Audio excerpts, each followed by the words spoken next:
Hello दोस्तों, राधे राधे, जय श्री कृष्णा, हर हर महादेव। माँ लक्ष्मी का कैसे अवतार हुआ, आइए पूरी कथा विस्तार से सुनते हैं। एक बार भगवान शंकर के अंशभूत महर्षि दुर्वासा पृथ्वी पर विचरण कर रहे थे।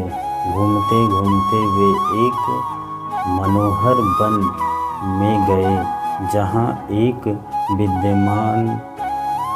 विद्याधर सुंदरी हाथ में परिजात पुष्पों की माला लिए खड़ी थी। वह माला दिव्य पुष्पों की बनी थी। उसकी दिव्य गंध से समस्त वन प्रात सुवाहित हो रहा था। दुर्वासा ने विद्याधरी से वह मनोहर माला मांगी। विद्याधरी ने उन्हें आदर पूर्वक प्रणाम करके वह माला दे दी।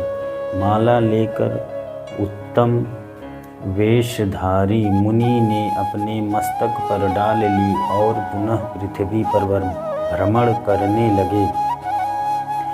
इसी समय मुनि को देवराज इंद्र दिखाई दिए, जो मतवाले ऐरावत पर चढ़कर आ रहे थे। उनके साथ बहुत से देवता भी थे। मुनि ने अपने मस्तक पर पड़ी माला उतार कर हाथ में ले ली। उसके ऊपर भंवरे गुजर कर रहे थे। जब ऐरावत समीप आया तो दुर्वासा ने पागलों की तरह वह माला उनके ऊपर फेंक दी। देवराज ने उन्हें ऐरावत के मस्तक पर डाल दिया। ऐरावत ने उसकी तीव्र गंध से आकर्षित हो सूंड से माला उतार ली और सूंघ कर पृथ्वी पर फेंक दिया। यह देखकर दुर्वासा क्रोध से जल उठे और ऐरावत और देवराज इंद्र से इस प्रकार बोले, अरे ओ इंद्र, ऐश्वर्य के घमंड से तेरा हृदय दूषित हो गया है। तुझ पर जड़ता छा रही है, तभी तो मेरी दी हुई माला का तूने आदर नहीं किया। वह माला नहीं, श्री लक्ष्मी जी का धाम थी। माला लेकर तूने प्रणाम तक नहीं किया, इसलिए अधिकार में स्थिति तीनों लोकों की लक्ष्मी शीघ्र ही अदृश्य हो जाए। यह शाप सुनकर देवराज इंद्र घबरा गए और तुरंत ही ऐरावत से उतरकर मुनि के चरणों में पड़ गए। उन्होंने दुर्वासा को प्रसन्न करने की लाख चेष्टा की, किंतु महर्षि टस से मस न हुए। उल्टे इंद्र को फटकार कर वहाँ से चल दिए। इंद्र भी ऐरावत पर सवार होकर अमरावती को लौट गए। तब से तीनों लोकों की लक्ष्मी नष्ट हो गई। इस प्रकार त्रिलोकी के श्रीहीन एवं सत्यरहित हो जाने पर दानवों ने देवताओं पर चढ़ाई कर दी। देवताओं में अब उत्साह कहाँ रहा गया था। सबने हार मान ली। फिर सभी देवता ब्रह्मा जी की शरण में गए। ब्रह्मा जी ने उन्हें भगवान विष्णु की शरण में जाने की सलाह दी। तब सबके साथ वे स्वयं क्षीर सागर के तट पर उत्तर की तरफ गए। वहाँ पहुंचकर ब्रह्मा आदि देवताओं ने बड़ी भक्ति से भगवान विष्णु का स्तवन किया। भगवान प्रसन्न होकर देवताओं के सम्मुख प्रकट हुए। उनका अनुप तेजस्वी मंगलमय विग्रह देखकर देवताओं ने पुनः स्तवन किया। तत्पश्चात भगवान ने उन्हें क्षीर सागर को माथने की सलाह दी और कहा, इससे अमृत प्रकट होगा। इसके पान करने से तुम सब लोग अजर अमर हो जाओगे, किंतु यह कार्य है बहुत दुष्कर। अंततः तुम्हें दैत्यों को भी अपने साथ बना लेना चाहिए, मैं तो तुम्हारी सहायता करूँगा ही।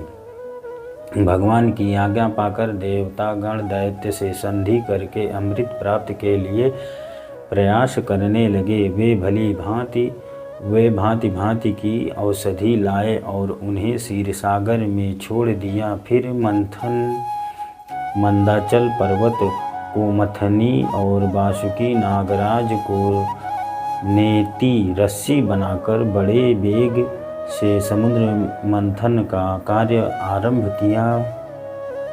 भगवान ने वासुकी की पूंछ की ओर देवताओं और मुख की ओर दैत्यों को लगाया। मंथन करते समय वासुकी की निश्वासाग्नि से झुलसकर सभी दैत्य निस्तेज हो गए और उन्हीं निश्वास वायु से विक्षिप्त होकर बादल वासुकी की पूंछ की ओर बरसते थे, जिससे देवताओं की शक्ति बढ़ती गई। भक्तवात्सल्य भगवान विष्णु स्वयं कच्छप रूप धारण कर क्षीरसागर में घूमते हुए मंदाचल के आधार बने हुए थे। वे ही एक रूप से देवताओं और एक रूप से दैत्यों से मिलकर नागराज को खींचने में भी सहायता करते थे तथा एक अन्य विशाल रूप से जो देवताओं और दैत्यों को दिखाई नहीं देता था, उन्होंने मंदाचल को ऊपर से दबा रखा था। इसके साथ ही वे नागराज वासुकी में भी बल का संचार करते थे और देवताओं की भी शक्ति बढ़ा रहे थे। इस प्रकार मंथन करने पर क्षीरसागर से क्रमशः कामधेनु, वरुणी देवी, कल्प वृक्ष और अप्सराएं प्रकट हुईं। इसके बाद चंद्रमा निकले, जिन्हें महादेव ने मस्तक पर धारण किया। फिर विष प्रकट हुआ, जिसे नागों ने चट लिया।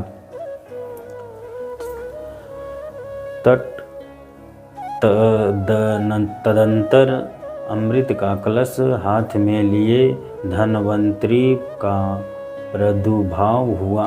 इससे देवता और दानवों को भी बड़ी प्रसन्नता हुई। इसके अंत में क्षीरसागर से भगवती लक्ष्मी देवी प्रकट हुई। वे खिले हुए कमल के आसन पर विराजमान थी। उनके अंग की दिव्य कांति सबको प्रकाशित हो रही थी। उसके हाथ में कमल शोभा पा रहा था। उसका दर्शन कर देवता और महर्षि गण प्रसन्न हो गए। उन्होंने वैदिक सूत्र पाठ करके लक्ष्मी देवी का स्तवन करके दिव्य वस्त्र भूषण अर्पित किया। वे उन दिव्य वस्त्र भूषणों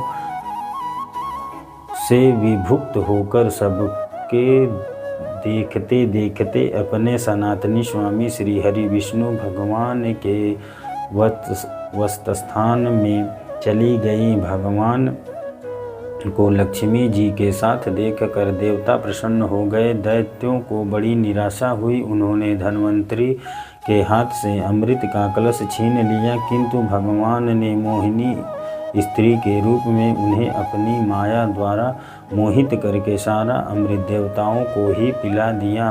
अंतरत इंद्र ने बड़ी विनय और भक्ति के साथ लक्ष्मी जी ने देवताओं को मनवांछित वरदान प्राप्त किया। कथा यहाँ समाप्त होती है। हर हर महादेव।